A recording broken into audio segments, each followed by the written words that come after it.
சாதனா, என்ன கண்ணெல்லாம் கலங்கி போயிருக்கு. நைட்டே உனக்கு ஃபோன் பண்ணலான்னு இருந்தம்மா. ஃபோன் வேற சுவிட்ச் ஆஃப் ஆயிடுச்சா. சரி, அசோக்கும் வரல, அதனால தான் உன்கிட்ட சொல்ல முடியல. வண்டி தான் லைட்டாக கிராச் ஆயிருச்சு, மற்றபடி ஒன்றும் இல்லை. நீ ஏன் கண் கலங்கிக்கிட்டு இருக்க? என்ன கார்த்தி இவ்வளோ அசால்ட்டா சொல்றீங்க? வண்டி லைட்டா கிராச் ஆயிடுச்சுன்னு என்கிட்ட ஒரு வார்த்தை கூட சொல்லல பாத்தீங்களா? நைட்டு ஃபுல்லா ஹாஸ்பிட்டல் இருந்துருக்கீங்க, என்கிட்ட சொல்லியிருக்கலாம்ல. நீங்க வருவீங்கன்னு உட்காந்துருந்தே பார்த்து உங்களுக்கு ஃபோன் அடிச்சுக்கிட்டே இருந்தேன். நீங்க எடுக்கவும் இல்லை. ஒரு வார்த்தை சொல்லியிருக்கலாம்ல. நல்லா தானே போனீங்க, திடீர்னு என்னாச்சு? உங்களுக்கு எதுவும் ஆளல்ல? நான் நல்லா தானே இருக்கேன், குத்துக்கல் மாதிரி உன் முன்னால. அப்புறம் என்ன உங்களுக்கு என்ன ஆகலைன்னு கேட்குற? எனக்கு ஒன்றும் இல்லைம்மா, நான் கரெக்டாக தான் வந்தேன். எவனோ ஒருத்தன் குடிச்சுவிட்டு ஓட்டியிருப்பேன் போல், வந்து மோதிட்டேன். வண்டி கொஞ்சம் இதாகிடுச்சு, அப்புறம் லைட்டாக அங்கங்கே உள்காயம், அவ்வளோதான். அதான் ஹாஸ்பிட்டல் போயிட்டு வர கொஞ்சம் லைட்டாகிடுச்சு. விடியக்காலம் ஆயிடுச்சா, அதோட நீனு தூங்கிட்ட. சரி, தூங்குறாள் எழுப்ப வேணான்னு நானும் விட்டுட்டேன். காலைல எஞ்சதுலேருந்து நீ இப்படி அழுதுகிட்டே இருந்தா எப்படிம்மா? எனக்கு ஒன்றுமே ஆகலை.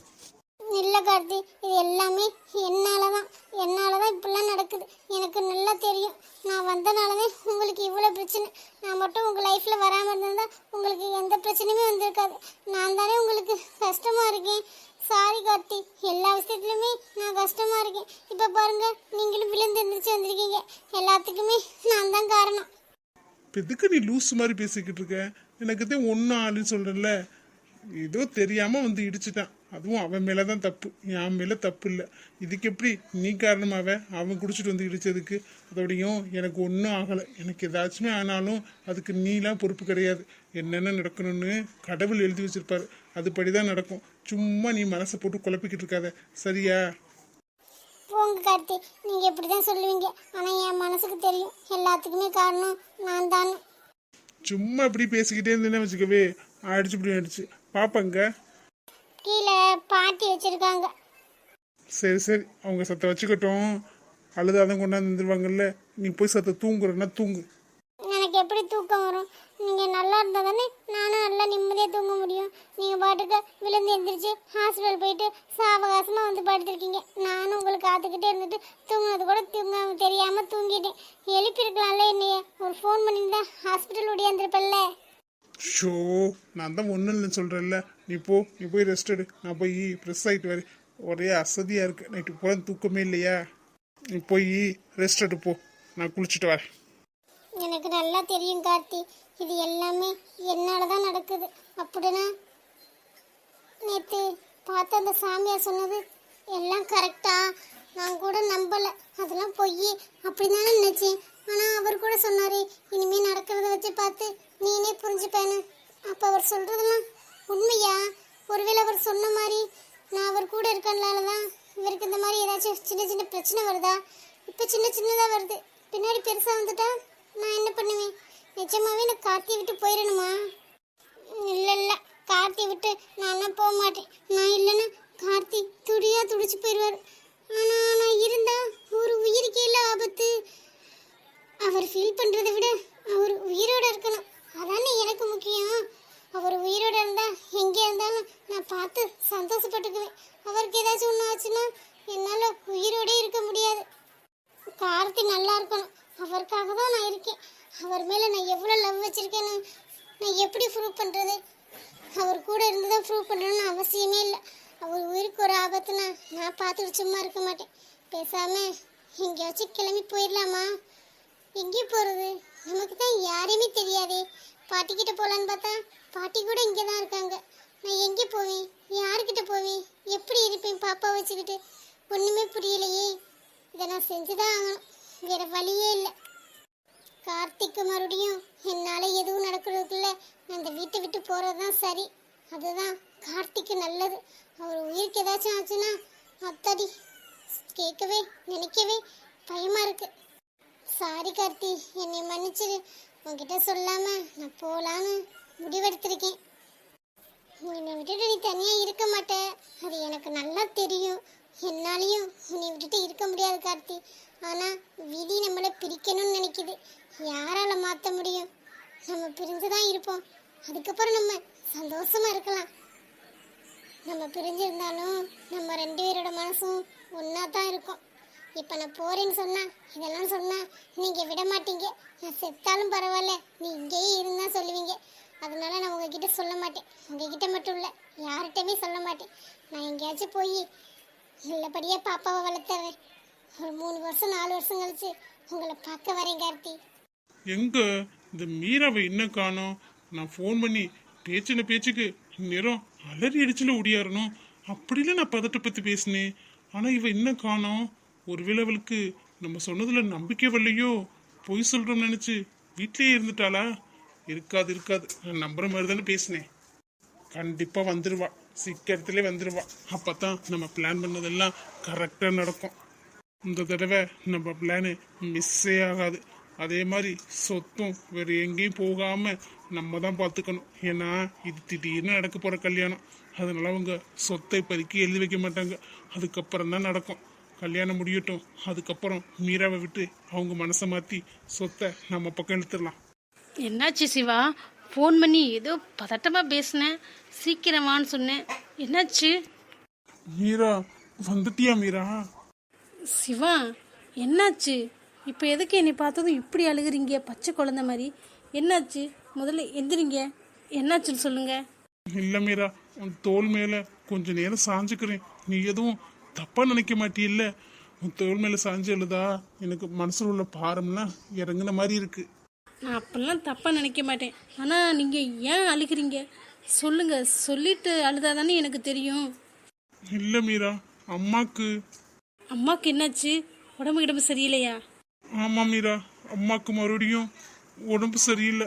ஹாஸ்பிட்டலில் இருக்காங்க. உன்னைய பார்க்கணும்னு சொன்னாங்க. எனக்கு பயமாக இருக்கு, அம்மா என்னை விட்டுட்டு போயிடுவாங்களோன்னு. என்ன சிவா சொல்கிறீங்க?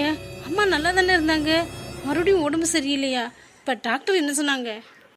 தெரியல மீரா, டாக்டர் இப்போதைக்கு ஒன்றும் சொல்லலை. 24 மணி நேரம் ஆகும் அப்படின்னு சொல்லியிருக்காங்க. ஆனால் அம்மா தான் நான் உன்னை விட்டுட்டு போயிடுவேன், உனக்கு கல்யாணத்தை பண்ணி வைக்க முடியல, அப்படி இப்படின்னு ஏதோ புலம்பி மறுபடியும் மயங்கி விழுந்துட்டாங்க. மீரானும் உன் பேரையே சொல்லிக்கிட்டு இருக்காங்க. அவங்க மனசில் நீ தான் இருக்க போல. அதான் உன்னை கூட்டிகிட்டு போகலான்னு வந்தேன். உனக்கு ஃபோன் பண்ணப்பவே எல்லாத்தையும் சொல்லியிருப்பேன். நீ பதட்டப்படுவேன் தான் உன்கிட்ட எதுவும் சொல்லலை. ஹாஸ்பிட்டலில் தான் அம்மா இருக்காங்க. வந்து ஒரு எட்டு பார்த்துட்டு வந்துடுறியா? என்ன சிவா இப்படி கேட்குறீங்க? அவங்கள பார்க்கறது என்னோட கடமை இல்லையா? வாங்க நம்ம முதல்ல ஹாஸ்பிட்டல் போகலாம். இல்லை மீரா, அவங்க உன்னை கல்யாணத்தில் கோலத்தில் பார்க்கணுன்னு ஆசைப்படுறாங்க. நீ ஒரு சாரி மட்டும் கட்டிட்டு வந்துடுறியா? என்ன சிவா, அவங்க உடம்பு சரியில்லாமல் இருக்காங்க, அவங்கள பார்க்கறதுக்கு இப்போ சேரீ கட்டுறது ரொம்ப அவசியமா? இல்லை மீரா, அவங்க கடைசி ஆசைன்னு சொல்ல சொன்னாங்க. கல்யாண கோலத்தில் நம்ம 2 பேரையும் பார்க்கணும்னு. நீ வேஷ்டி சட்டையும் உன்னை சாரியும் கட்டிட்டு வர சொன்னாங்க. உன்னால் முடிஞ்சா வா மீரா. என்னோட அம்மா ஆசை, நான் அவங்க ஆசையை நிறைவேற்றணும். நீ அப்படி நிறைவேற்றணும்னு ஒன்றும் இல்லை. அவங்க ஆசைப்பட்டதை உங்ககிட்ட சொன்னேன். உன்னால் முடிஞ்சா சாரியில் வா, இல்லைன்னா வேணாம் விட்டுரு. அவங்களோட கடைசி ஆத்தை என்ன, அவங்க ஆன்மா சாந்தி அடையாது. அப்படித்தான் பார்த்துக்கிறேன். என்ன சிவா இப்படி சொல்லிட்டீங்க?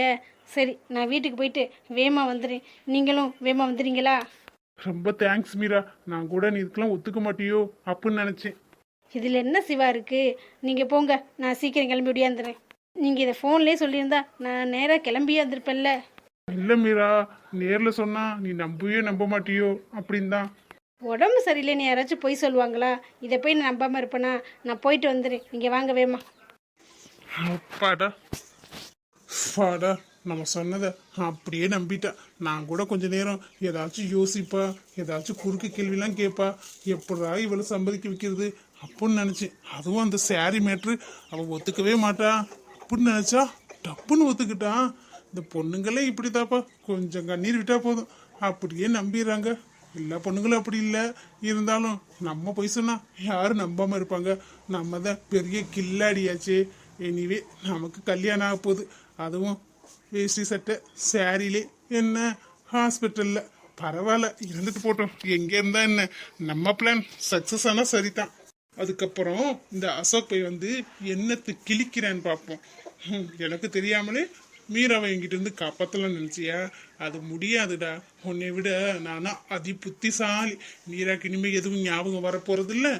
அப்படியும் ஞாபகம் வந்தாலும் நான் அப்போதைக்கு அவளோட புருஷனாக இருப்பேன். அவளால் ஒன்றும் பண்ண முடியாது. இனிமே என்னோட தான் அவள் வாழ்க்கை.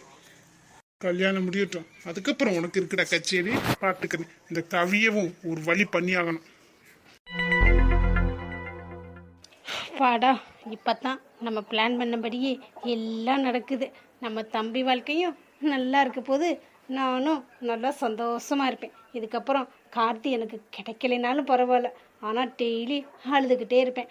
இந்நேரம் அவள் எப்படியும் கார்த்திக்கு ஆக்சிடெண்ட் ஆனதை நினச்சி விட்டுட்டு போகலான்னு முடிவு பண்ணியிருப்பா. போட்டும் போட்டோம். அதுக்கப்புறம் கார்த்தி எனக்கு கிடைக்காட்டினாலும் அவனை சந்தோஷமாக இருக்க விட மாட்டேன். என்னக்கா ரொம்ப சந்தோஷமா இருக்க போல, என்ன நம்ம நினைச்சதெல்லாம் நடக்க போகுதுன்னா? பின்ன இருக்காதாடா, எவ்வளோ நாள் கஷ்டப்பட்டிருப்போம். எல்லா பிளானும் அப்படி சொதப்பி போச்சுல்ல. இப்போ போட்ட பிளானு சொதப்பவே சொதப்பாது. நீயும் சந்தோஷமாக இருக்கலாம், நானும் சந்தோஷமாக நிம்மதியாக இருப்பேன்டா. அதான்டா எனக்கு ரொம்ப ரொம்ப சந்தோஷமாக இருக்குது. ஆமாக்கா, நான் கூட நேத்து அந்த ஸ்வேதாவை பார்த்தேன். பாவம் ஃபீல் பண்ணி உக்காந்துருந்தா. அதான் அவளை வெறுப்பேற்றுற மாதிரி நல்லா அவகிட்ட பேசிட்டு வந்தேன். நான் பேசினதுலே ரொம்ப ஃபீல் பண்ண ஆரம்பிச்சிருப்பா. என்னடா சொன்ன? அவளை பார்த்தியா? அவளை பார்த்து நீ பேசுனியா? ஆமாக்கா, உட்காந்து ஃபீல் பண்ணிக்கிட்டு இருந்தா. அவளை வெறுப்பேற்றுற மாதிரி பேசிட்டு வந்தேன். யாக்கா, அவளை வெறுப்பேற்றுற மாதிரி தான் பேசினேன், மற்றபடி நான் ஒன்றும் பேசலை. டேய், அவளை பார்த்து பேசாதுன்னு தானே சொன்னேன். என்னடா பேசி தொலைஞ்ச? என்னத்தக்கா பேசுவேன், அவதான் ஃபீல் பண்ணி அழுதுகிட்டு இருக்கால. அவ வீட்டில் ஒருத்தி வந்து இருக்குது, உன் புருஷன் உன்னை விட்டுட்டு போக போறேன் அப்படி இப்படின்னு ஏதோ அடிச்சு விட்டேன். என்னடா முட்டாள் மாதிரி பேசி வச்சிருக்க? அவனுக்கு உன் மேலே டவுட் வந்துடாதா? என் மேலே எப்படிக்கா டவுட் வரும்? பின்ன டவுட் வராமல் என்னடா பண்ணும் உன் மேலே? அங்கே நடக்கிறதெல்லாம் உனக்கு எப்படி தெரிஞ்சிச்சு அப்படின்னு யோசிச்சு, ஒருவேளை இதை நீ தான் பண்ணியிருப்பேன்னு யோசிக்க மாட்டாளா? உன்னை அவளை பார்த்தாலும் பேசாதுன்னு தானே சொன்னேன். நீ சொல்கிறதே கேட்க மாட்டாடா. உனக்கு ஏதாச்சும் நல்லது செய்யணும்னு நினச்சாலும் நீனா உனக்கு சூனி வச்சுக்கிற. எவ்வளோ சந்தோஷப்பட்டேன்னு தெரியுமா? தம்பி இனிமேல் சந்தோஷமாக இருக்க போட்டான்னு அதை நீனே குழி தோண்டி புதைச்சிருக்க. இல்லக்கா, அவளுக்கு அப்படிலாம் சந்தேகம் வராதுக்கா. ஜாண்டா வராது. அவன் நேரம் யோசிச்சிருப்பா, இவனுக்கு எப்படி இங்கே நடக்கிறதெல்லாம் தெரியும், யாரும் சொல்ல வாய்ப்பே இல்லைன்னு உன் மேலே தான் கண்டிப்பாக டவுட் வந்திருக்கும். இதிலே உஷாராகி அவள் ராகுல்கிட்ட கேட்டு அவங்க ரெண்டு ஒன்றா சேர்ந்துருவாங்க. நீ ஏன்டா இப்படி இருக்க? எனக்கு போய் தம்பியாக பிறந்திருக்க பாரு. உனக்கு ஏதாச்சும் நல்லா நடக்கலைன்னு அப்புறம் அக்கா கிட்ட வந்து புலம்புனேன், அவ்வளோதான் சொல்லிட்டேன். இல்லக்கா, அப்பெல்லாம் எதுவும் நடக்காது. நடந்தாலும் வேற ஏதாச்சும் ஒரு பிளான் போட்டுக்கலாம். ஆமாம், கிழிச்ச இந்த பிளானுக்கு கரெக்டாக ஒர்க் அவுட் ஆகிருக்கும். ஈஸியாக முடிஞ்சிருக்கும். நீ பார்க்குற வேலை இருக்கே, போடா என்கிட்ட கண்ணு முன்னாடி நிற்காம. எவ்வளோ சந்தோஷப்பட்டேன், எனக்கும் என் தம்பிக்கும் நல்லது நடக்க போகுது. இவனை சொதப்பிட்டு வந்திருக்கேன். அவள் உஷாராயிடக்கூடாது. அதுக்குள்ளே வேறு ஏதாச்சும் பண்ணி மறுபடியும் பிரிக்கிற மாதிரி இன்னொரு பிளான் போடணும். அப்போ தான் நம்பவே மாட்டான் அந்த ராகுலை.